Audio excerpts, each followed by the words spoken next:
Yeah, we got to get each other hyped. That's how this is going to work. Yeah. It's really good. It's really nice to meet you today. It's really nice to talk to you today because I've been a fan of Kittie since about 2001. I was a wee little boy. Oh, wow. That's amazing. See, when you approached me, I was like, okay, like you're doing like a, media type program or whatever. And I was like, were you just looking for like a Canadian person or like, so you're actually an actual fan of the band? Awesome. Yes, because I was 12 years old when I discovered Kittie, and I think the very first song I heard was Charlotte. And it was the music video that I saw. It's funny because Brackish came out first, but Charlotte was the first I saw. Then I saw Brackish. Wow.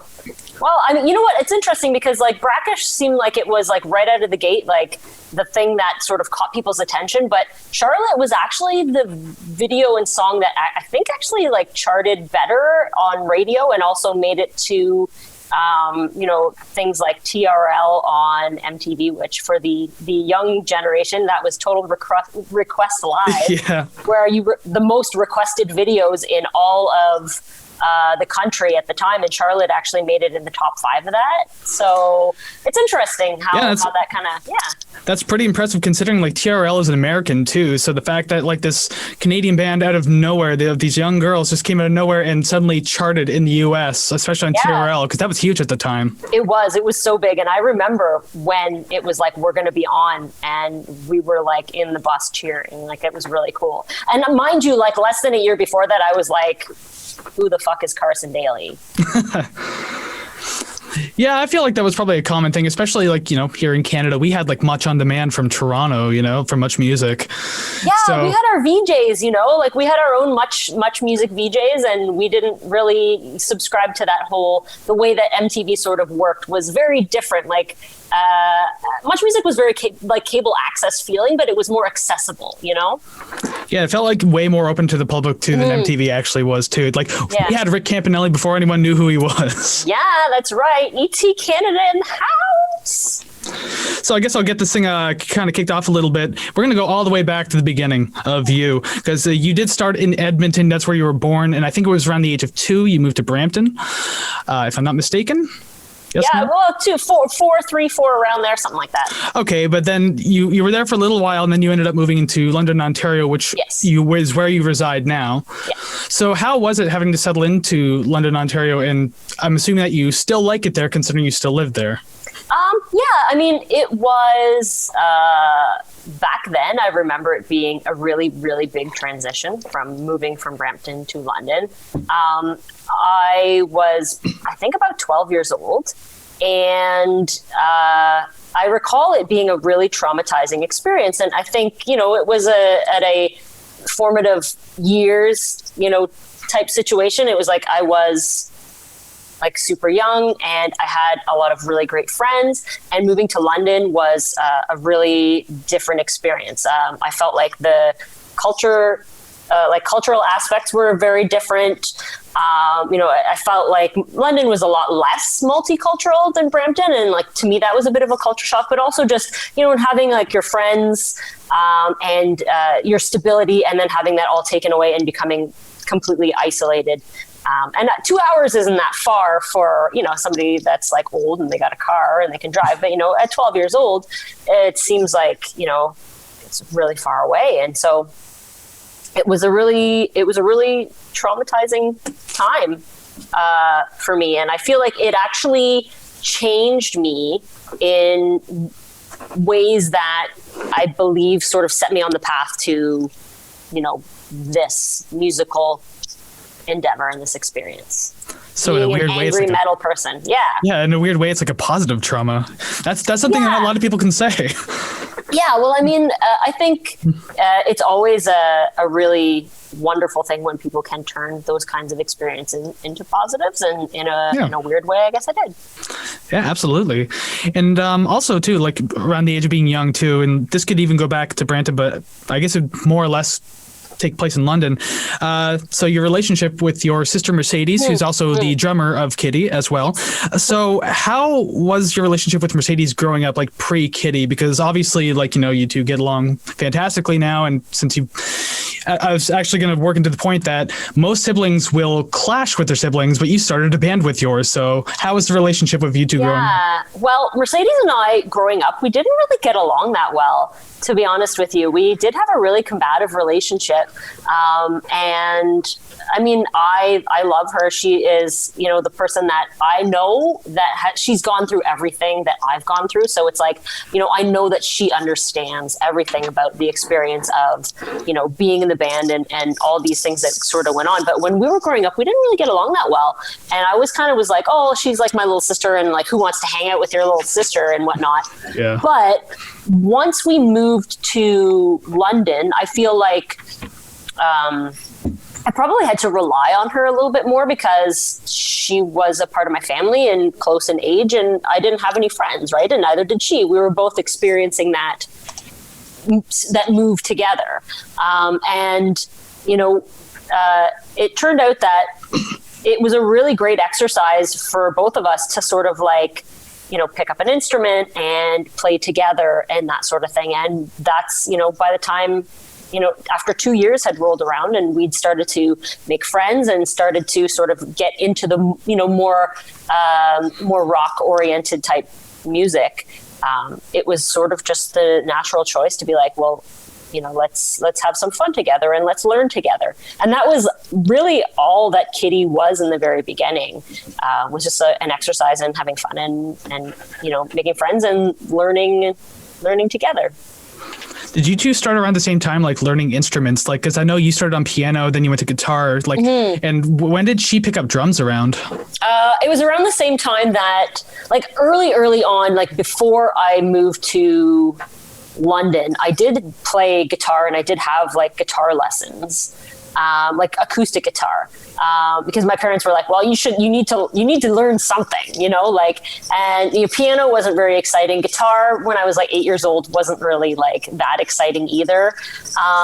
But when we had moved to London and all that stuff, you know, we both kind of picked things up at the same time. It was like Mercedes wanted to play drums and I was like, well, I want to, you know, relearn guitar and sort of, you know, plug mine in and be cool.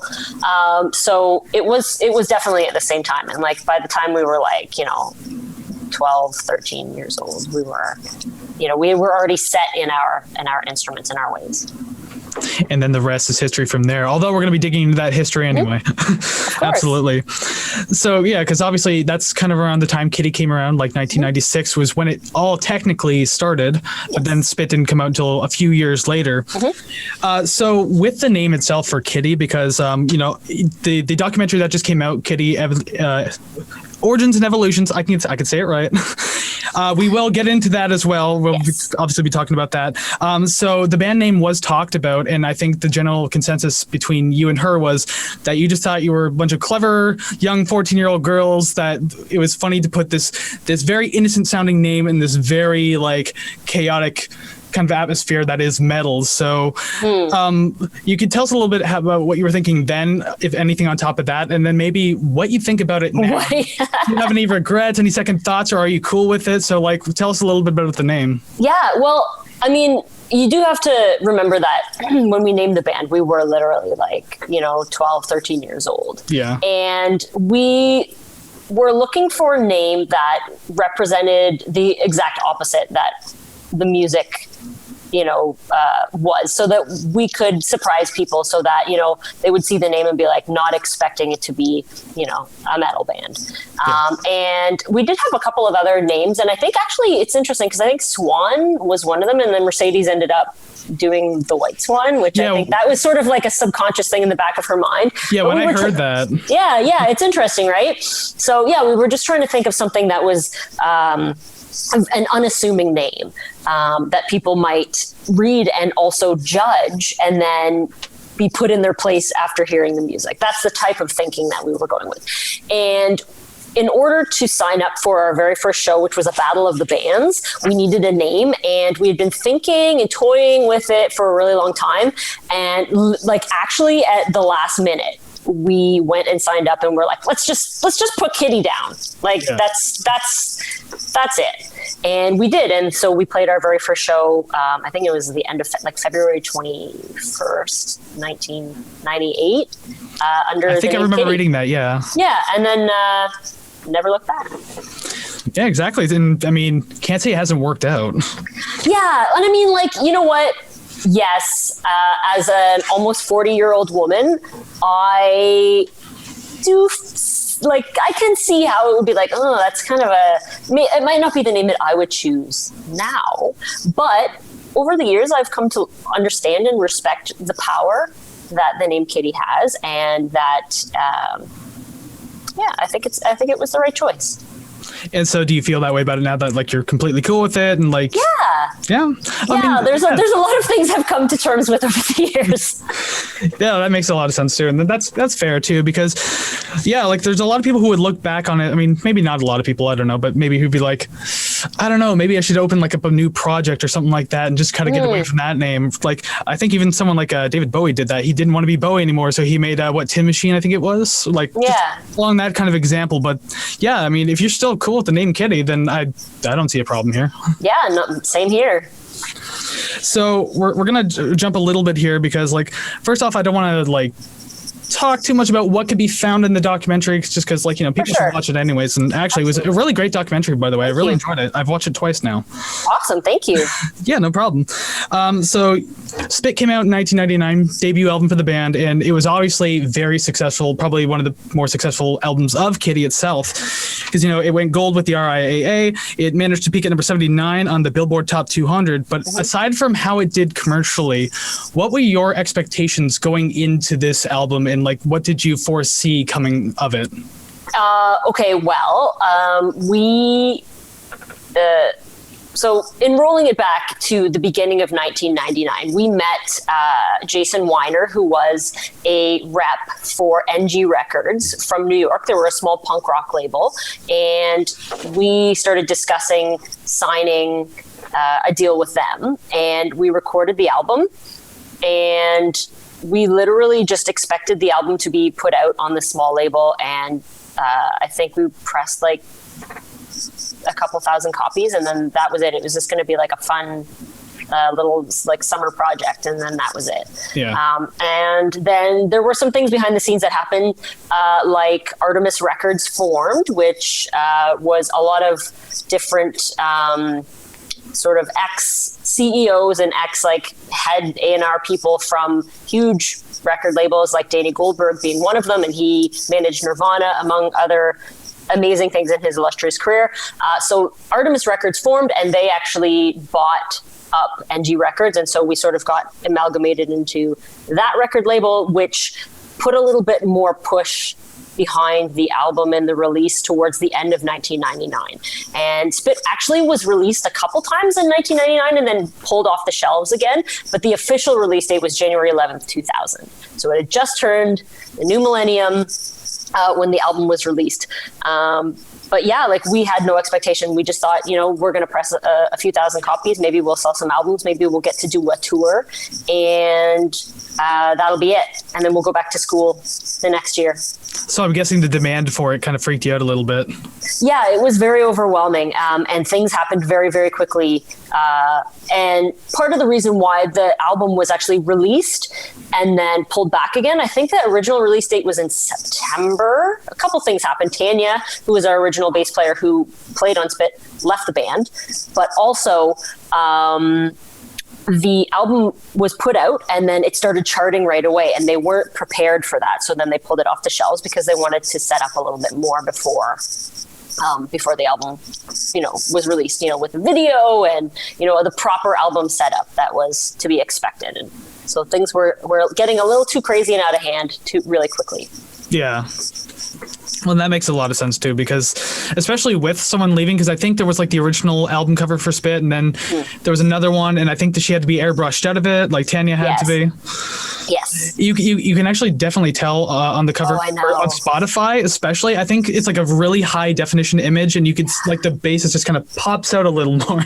I know, and you know what? Like that's like late 90s Photoshop for you, I guess. Like I feel like it could have been better. It is too bad, but it is what it is, right? Well, I mean, like, I'm not necessarily saying it's a bad album cover or anything, because I mean, I've seen some bad album covers. Yeah. But I know it's obvious, and it's just weird that it is so obvious now that like you could, like, I could probably fix that on my phone on Photoshop. You know what I mean? Like, yeah, I mean, potentially so, eh? yeah. So, okay, I'm going to skip ahead a little more now. Sure. So we're going to going through the years a little bit. So keeping in the sense that this band was kind of a family affair, since, you know, you and Mercedes were both in this band and you're both like sole original members. I just wanted to bring up the topic of your dad, because he was the band manager. So I just more or less wanted to know how it was to have him as the manager. As far as I'm concerned, he was there from the beginning up until for yesterday, with his unfortunate passing in 2008. So how was it having him in that kind of role? And has he had experience with that kind of role before, or did he just trust himself to kind of put himself in there? Well, no, he was never a band manager. He was never a musician. He was none of those things. And it was really weird. And it did prove to maybe have some awkward and strained effects on like the relationships that like I had with my family, and also with like the other bandmates as well. Is obviously, you know, everybody was, you know, is worried about, you know, things like favoritism or stuff like that, which was not ever something that I think, you know, he was thinking of. But because things happened so fast, so quickly, there needed to be someone as sort of a buffer between the record label and the band to say like, no, to put their foot down, to be an authority figure, to say like, no, you're not flying these girls, you know, all over the world without any sleep, or, you know, like, just because like there can be, and has been many times, when young people have been exploited and used up basically, you know, by a very demanding industry. And my parents, my dad, wanted to make sure that we weren't, you know, going to be exploited, and that we weren't going to be, you know, like just exhausted beyond the point of being able to function. Yeah, exactly. You know, yeah, because like, you know, a record label, it's their job, and I get it, but you know, they only see one thing. You know, they want to sell albums. They want to make sure that, you know, the band is making appearances. But meanwhile, you know, you're 15 and 16 years old, and so you just want to make sure that there's no, you know, there's no breakdowns. There's no you know, problems, that the girls are getting taken care of in the way that they need to be taken care of, you know, whether that be physically, emotionally, mentally, all that stuff. So that was sort of originally the whole idea why. He had zero experience in the music industry and zero experience in a band management situation. Like, I mean, he worked in like corporate stuff, you know, he worked in the car industry, he was an executive and whatnot, but not, you know, managing a bunch of like young girls like on tour. It was pretty weird and pretty different, but they tried to keep their distance as well. They wanted us to still be able to like, you know, have fun and experience stuff. And it's not like, you know, we were all like locked up in the bus and couldn't hang out with anybody. Like, yeah. And I guess especially being that young too, just like, I guess it's that fine line of like making sure you as young girls aren't being exploited, like child exploitation type thing. So it's, I guess it makes sense to have a familiar face there for that. Yeah, for sure. And I mean, mind you, there also were legal documents that needed to be signed with the courts in New York, where the record label was, you know, our contract and whatnot, so that there was no, you know, that like parents weren't stealing money and all that kind of stuff, you know, like a lot of things that were already put in place for, you know, child, you know, actors and musicians and that sort of thing. And there also had to be a court appointed guardian on tour with us too. So that was kind of like, you know, until we all turned 18. Then everything changed. Yeah, exactly. But yeah, so like they just wanted to make sure that, that the record label wasn't pushing us too hard. Yeah, and that makes a lot of sense. As long as everything kind of went smoothly at that point too. I know there's probably had their battles and everything like that as well. Oh, of course. And again, can be found in the documentary, which I'll bring up right now, actually, because it seems like a good transition point. Sure. So yes, as previously stated, Kittie has a new documentary out called Kittie's Origins and Evolutions, and there's a live concert film to go along with it, Kittie Live at the London Music Hall, and it's available everywhere, pretty much physical DVD, CD, vinyl, but as well as far as I'm concerned, a book in the works, which is part of the Indiegogo campaign. So I was actually just curious to know about the book itself, because I don't know if I've completely missed it, but I looked high and low, and I don't know what's going on with it, so I was just kind of curious about the progress of that. Well, unfortunately, we actually had to put the book on an indefinite hiatus. We did do some initial discussions and initial stuff with Mark Eglinton, who was going to be the author. And mind you, all of the Indiegogo backers who did also, back for that, like years ago, were informed. And if they wanted their money back for certain things, we definitely did that. But it just seemed like perhaps it was maybe not the right move. And also there might have been some legal implications that we just didn't want to, get too deep with. And sometimes some things are just best left, in the past. Yeah, I mean, too, like that makes a lot of sense considering, like, even though the documentary is fairly personal for the band, like it can be so personal, but there's still some things you don't need to talk about if you don't want to. I mean, yeah, absolutely. It's a documentary about your band. You can show whatever you want in it, like, so it's Yeah, and I mean, we did also, a fan cut for the backers as well, and so everyone who backed for the Indiegogo, they got access and a link to the fan cut, which was actually 3 hours, a little over 3 hours long. So it included a lot more footage and a lot more of the story as well. But you can only keep people's attention for so long. And I think, the hour and a half that Origins Evolutions is perfect in that it is able to sort of tell our story, but leave people wanting more. And especially if there are people that are watching it that are not really, Kittie super fans. We do reveal a lot of stuff that people probably wouldn't have known, even in general, because these are our stories. But yeah, you want to be able to leave a little bit to the imagination too, because it's already a kind of a sad story as it is. So it's like, I think sometimes leave that stuff in the past. I think one of the opening words in that documentary were, "It's never been a fairy tale," and I think that was said by Mercedes. Yeah, It never has been. That's very true.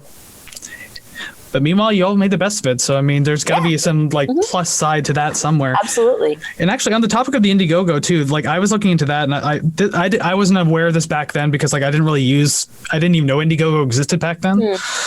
But so you had an initial goal of $20,000 to get the documentary off the ground. So not only must it have been a shock to have that done in 8 hours, that's correct, right? I read that. Yeah. Correctly? Okay, good. I want to make sure I got that one right. The first day.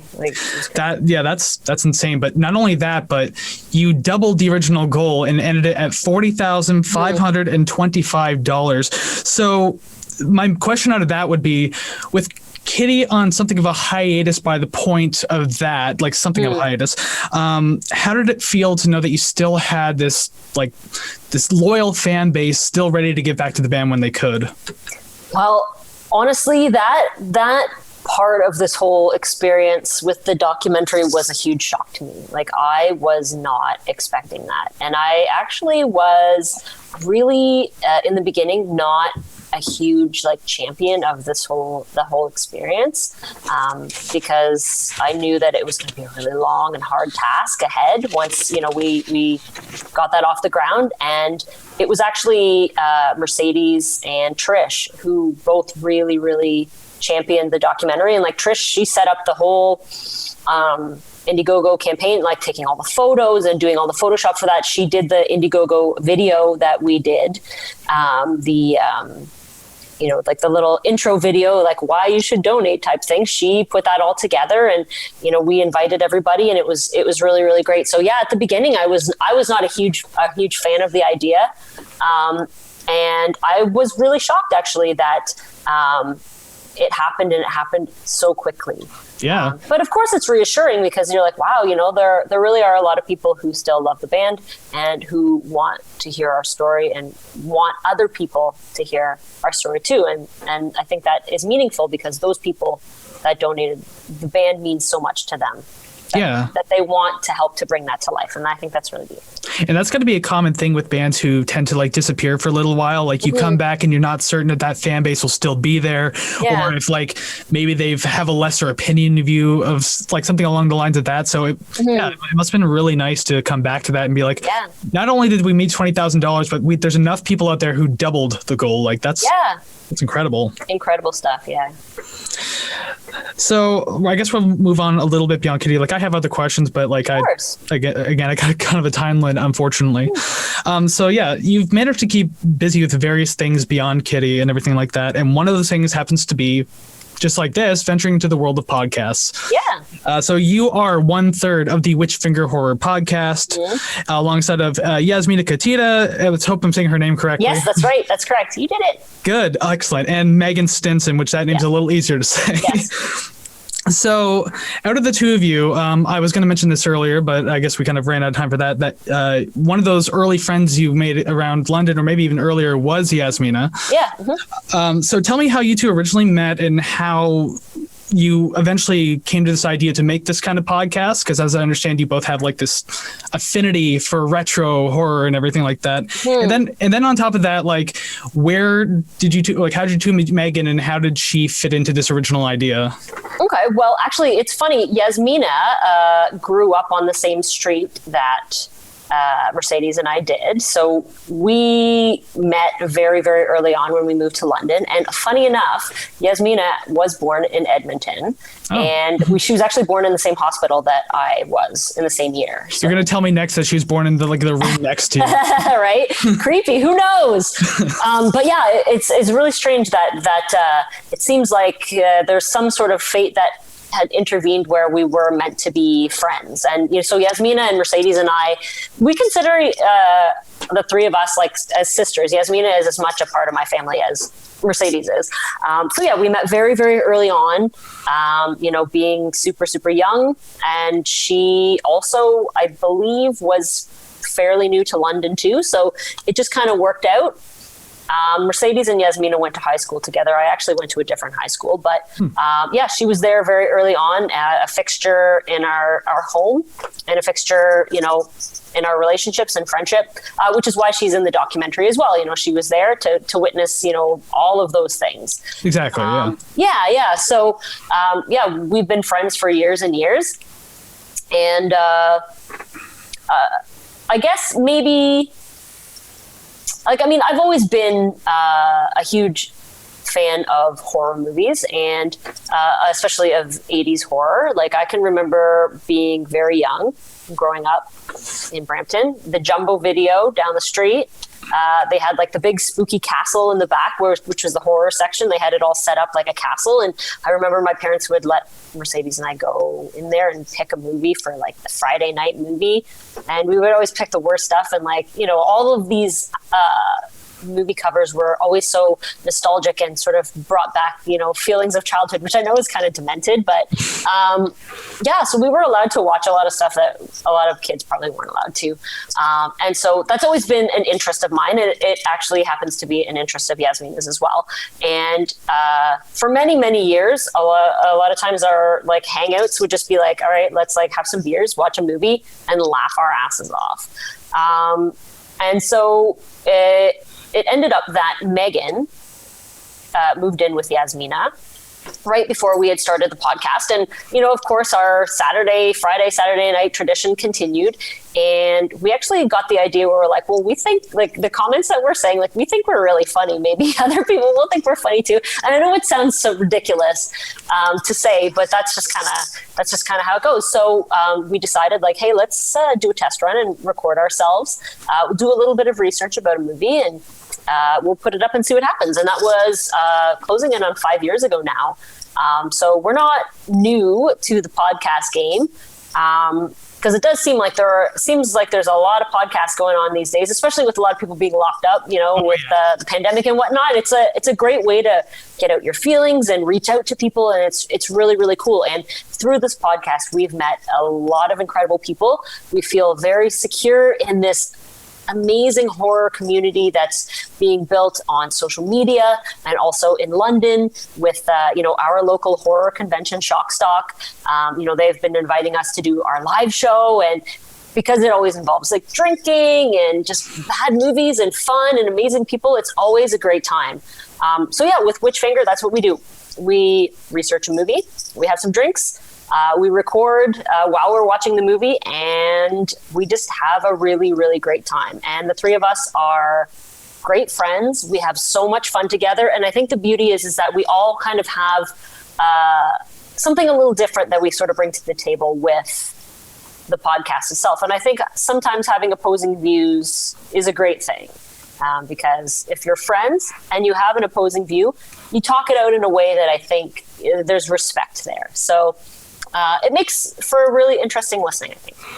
Yeah, it's like a respectful confrontation type thing. Because like you can be confrontational, but in the end, you're just joking around, having a good time. So it's not even that bad. It's not legitimately fighting on the microphone. Totally, yeah. And then afterwards, we all burp, and it's great. Like mind you, like Witch Finger is definitely 18 plus. There's a lot of swearing. It's pretty crass. We talk about a lot of adult subjects, and it's just, I don't know, it is a lot of fun though, and I hope that people enjoy it. I know we haven't been able to really do a lot of in-person recording because of like the world situation, but we're hoping to sort of get back into that soon, because part of the magic is being in the room together. Like we've done a few Zoom mini-sodes and that type of thing, but it's just not the same. Yeah, especially when it comes to like if someone talks over somebody else on Zoom, you get that really weird thing where everyone just stops talking, pauses, they keep talking, they pause. Yeah. It's like, who's going to go first? But in person, you just kind of know how to flow things properly. Yeah, exactly. And like, I do have other questions about the podcast too, but I'm like, I'll ask that like after the half-hour point type thing. Sure. So just a few more, but we're going to move on just to aside from the podcast, you have other things that you've been getting yourself into. And one of the most recent endeavors has been actually becoming the new front person for let's see if I can say this unlike the intro, the melodic death metal band Karkaos out of Montreal, Quebec. I didn't stutter that time. Yep. So how did this come to be? Because it's obviously kind of like the next step for you musically. Yeah, well, I'm super, super excited about this. And it really sucks because it's like, well, we're all stuck and we can't finish recording and all this stuff. But Karkaos is something that I've been really, really excited to sort of get the ball rolling with that. So the history of the band goes back to probably about 10 years ago now. The drummer, Justine, used to also play in the Montreal band called Blackguard. Okay. And we toured with Blackguard in 2012. We did like 2 months all around the States and Canada. It was an incredible tour, and we became friends. It's a wonderful thing to have camaraderie of, another female extreme musician on tour. So of course we're going to be fast friends.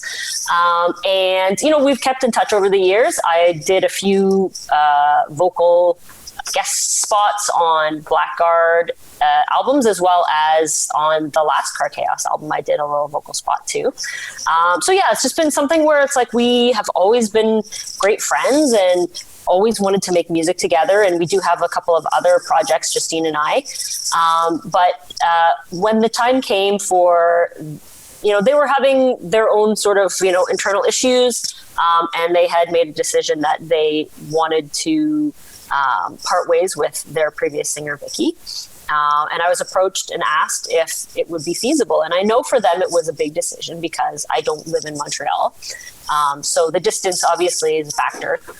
But I'm really glad that they thought it would work out. Maybe, I don't know. Like, I know Justine was a Kittie fan from years and years ago as well, and whatnot. But I was honored that they would ask and think that I would be a great fit. And I'm very, very excited about those prospects. It's a lot more extreme than Kittie. I feel like I'm pushing myself vocally in ways that I've never done before. And I just really can't wait to get the recording finished and out and have this album out and be able to tour. It's just a really, like, the band is incredible. Everyone in the band are exceptional musicians. The writing is impeccable. They have it down. So I really have really high hopes for this. Yeah, because actually that was going to be another question I was going to ask, but you partially answered it already. It's just that what can we expect from you for this project versus what we've already grown to know you for Kittie? Yeah, well, I think it's going to be, you'll recognize my voice, but it's definitely, it's different. It's like a level up because like the music is clearly very different. Yeah.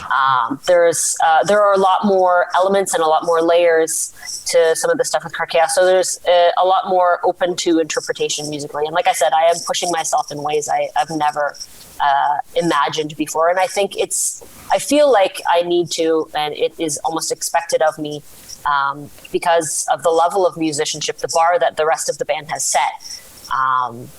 Really has me working hard to try to, get things out of my voice that I haven't done before. So.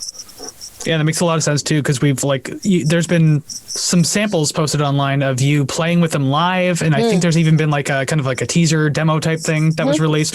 So it sounds like it's going to be really exciting. I mean, it sounds fantastic as it is. So yeah. I'm excited to see where this project goes when it can finally pick back up. I know. Like just when we can travel a little bit, like I just need to go up to Montreal and give me 1 week, and we're going to get it done. And that's even assuming that Quebec would be even better than any better than Ontario when it comes to COVID numbers and such. Yeah, well, it was kind of like the same and like a little bit worse, but now like they've been in lockdown like pretty much, like it's been very restricted for the last few months. So yeah, let's hope it's all just going to get better. I would like to say that too, because being locked up in here, I haven't even been up to my college since last March. So I've been doing all my schooling right here, and it's hard. So hard, especially in a radio broadcast program. Yeah, like where's the soundboard? I mean, so I was just leaving kind of a pause there, just because I want to ask more questions now. We can keep this quick. I'm not going to keep you long. This will be like in an extended version, I suppose, because beyond that, I'm just going to cut it down and have the ending there. But yeah, I just want to go back from it. I have papers here. I'm trying to be super prepared. Oh, that's great. So actually, I want to go back just to Kittie for a second, because these are kind of like random little questions that I guess we answer quickly. So the first question I had for that was, in your opinion, which one of Kittie's music videos was your favorite to shoot and why? Oh, the favorite. Okay. For any reason at all. It could be any reason. Let me think. Well, I feel like the Into the Darkness video was really cool because of that water tank. Yeah, and the nail board too, eh? Yeah, there was some weird stuff in that video. I thought it was a lot of fun, but the water tank stuff was really, really wild. And originally the water tank actually broke. Like it was filling up and it like exploded and water went everywhere and it like messed a bunch of stuff up. So we ended up having to go to another tank for filming. But it was really neat. Like it was like, we got to change into our dresses and then climb up into this giant fish tank thing and then go in there and just like act. So that was like a really weird experience. Also, the We Are the Lamb video was a lot of fun because of the like zombie stuff. Like that was kind of like a fun, like silly little video. Also, Die My Darling, because our merch guy, Justin Schrank, he's like the main featured guy that we like kidnap in the video. He was a very good sport about everything. Especially the ending scene, I would assume. Yeah. Well, he's kind of like a try anything kind of guy. So it was really cool that he offered to do that and like let us basically just do whatever we wanted to him. I think he was into it, so that was a lot of fun as well. It definitely felt like one of those more cinematic type videos, because like you also had like Sorrow I Know, for example, that kind of seemed like it. I think it was Sorrow I Know. It had like a lot of movie-ish elements to it. Yeah, well that one also had its merits because like it was totally different.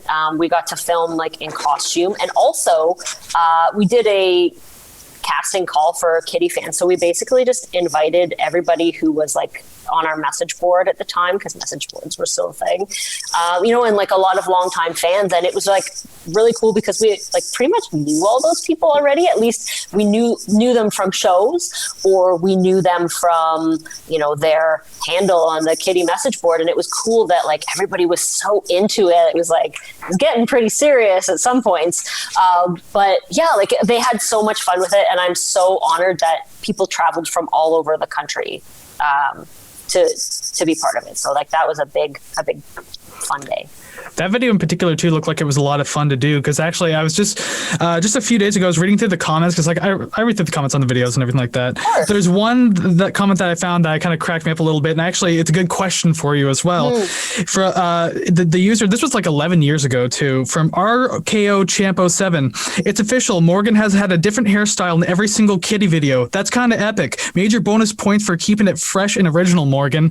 Yes. So that leads me to my next question. Which one's your favorite hairstyle out of all the videos?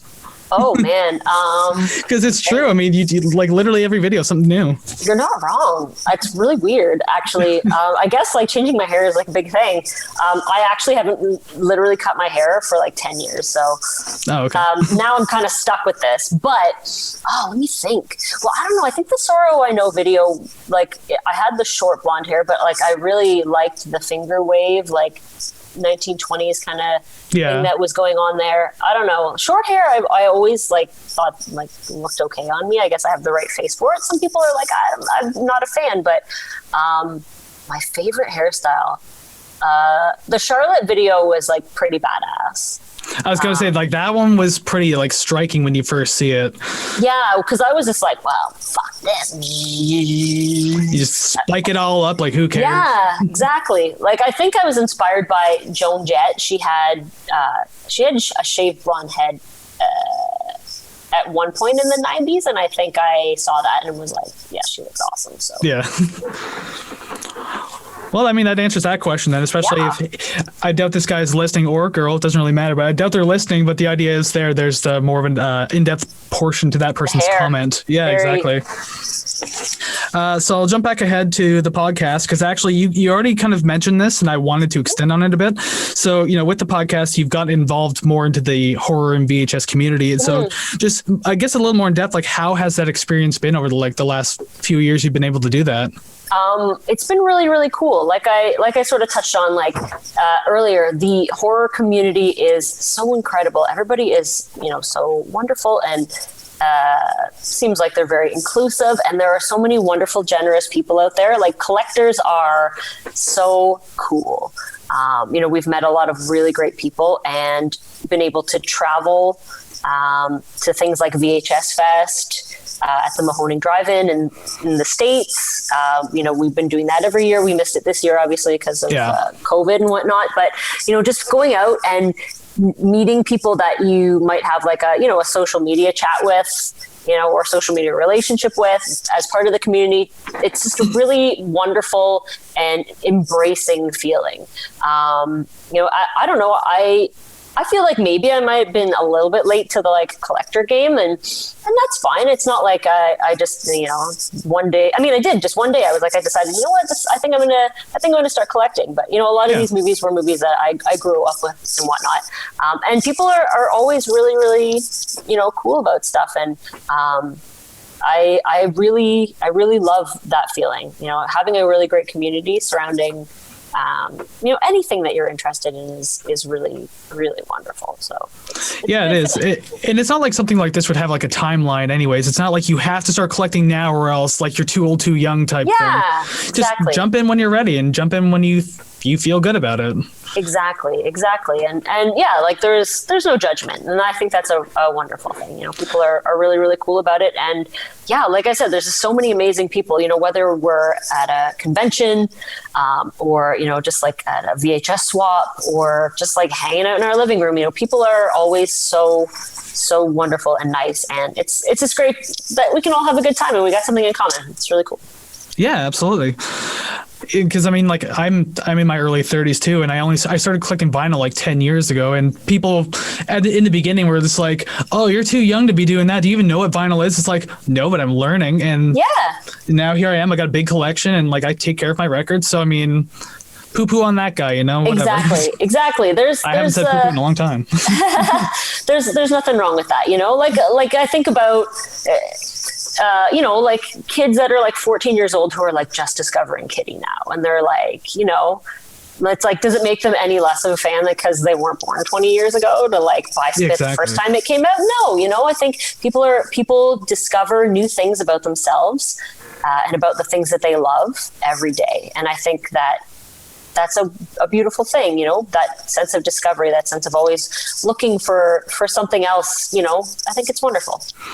And I mean, you'll see the big Rush flag behind me. I wasn't born when Rush came out, but I love Rush.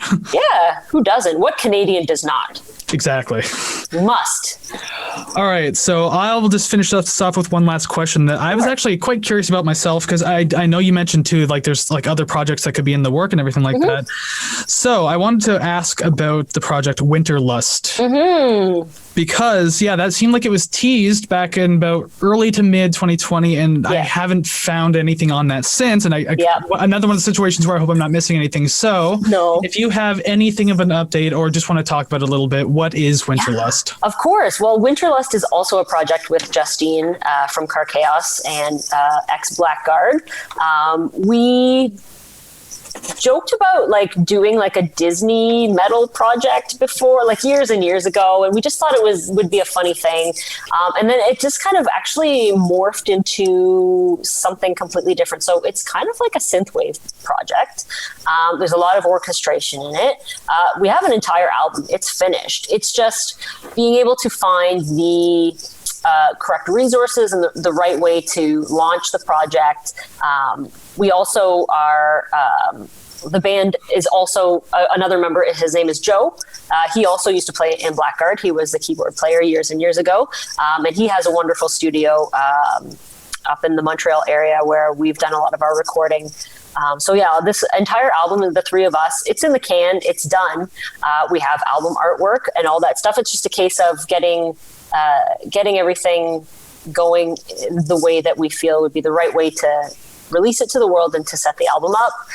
We want to be able to have like band photos and stuff. And that's another thing that's like, because it's like a side project, it's very much like, it doesn't take, the number one spot in terms of precedence. So, but now it's like, even if we wanted to, we can't take photos, we can't do video, these are all things that we still want to try to accomplish. And, so it is a really different project. It's really exciting. I really like it. I think all of the songs are incredible. And it's a very, very cinematic and very emotional and very dark. So.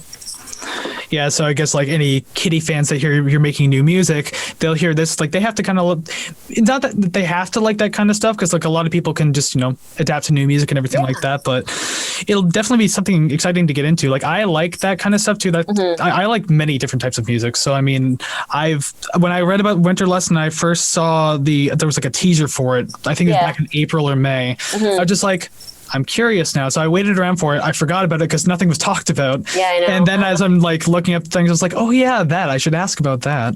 Awesome. Well, I'm glad you did. It's just, it'll happen eventually. And maybe it makes the most sense to have Karkaos come out first, so people are not like shocked when it's not metal. But I think that's the beauty of being a musician, like Justine is very, very into the project. She's an extreme metal person. She is an extreme drummer, and we joke like, oh, will it be metal? It's not. And I think being able to explore those other parts of who you are is part of the human experience, like she's also an excellent orchestra writer, like, so a lot of those elements in the music are her and Joe, putting in the things that they are really, really good at, and it makes it all very epic and whatnot. So it is a little different. It'll come out eventually. and hopefully people will be pleasantly surprised. Are you looking for like a physical release, digital, like that kind of thing? It'll probably be digital. We may end up doing some physical release stuff. It's just like, it's tough to sort of be motivated in these uncertain times, especially with, the way that you might want an album to be set up. You want to have maybe a music video, you want to have some photos, do some artistic creative stuff aside from the music to add some visuals to it, because it is a very visual kind of album. So it'll happen. It's just a matter of when we get our asses in gear to do it, but it's done. So was it comfortable to kind of make this kind of music? Because considering you've been in metal for so long, like what was your comfort level like going into that one?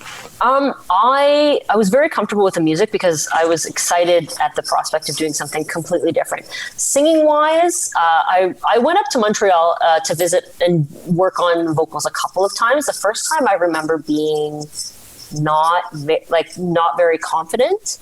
And then the times after, I felt more confident in my singing. I think that's just like, with age and experience, sort of knowing what you're really capable of and that sort of thing. Like I've never really been that confident of a singer. I never thought I was that great. Like my screaming voice, yes, sure. But like for singing and carrying a tune, it's definitely something I've had to work on. So it's something that I always am just a little bit self-conscious about.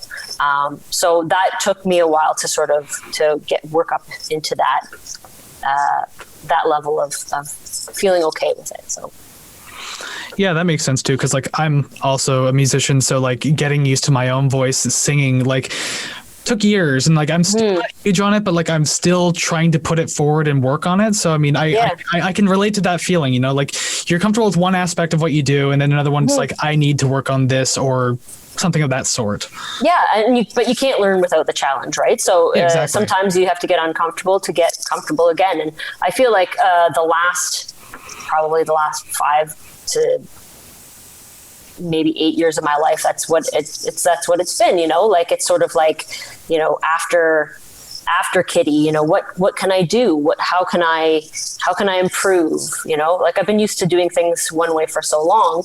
And that's why I find like, the Winterlust project very interesting, and also Karkaos, because I feel like I'm expected to take things up to a new level. And that's a good challenge for me. I appreciate it. Yeah, that's awesome. And once again, I very much look forward to hearing that and Karkaos when those can come out. So just after I stop recording, you just stick around for like a couple more minutes after? Yeah, sure. Okay. Sure. So I'm going to give you this time now we're going to wrap this up.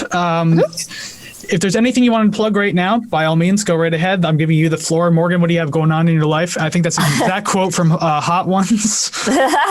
Just so no one calls me out on it. But yeah, it's true though. So what do you got going on? What do you want people to see? Wow. Well, there's so much. I mean, first of all, thank you to everyone who has supported Kittie over the years. We see you, we hear you, we love you.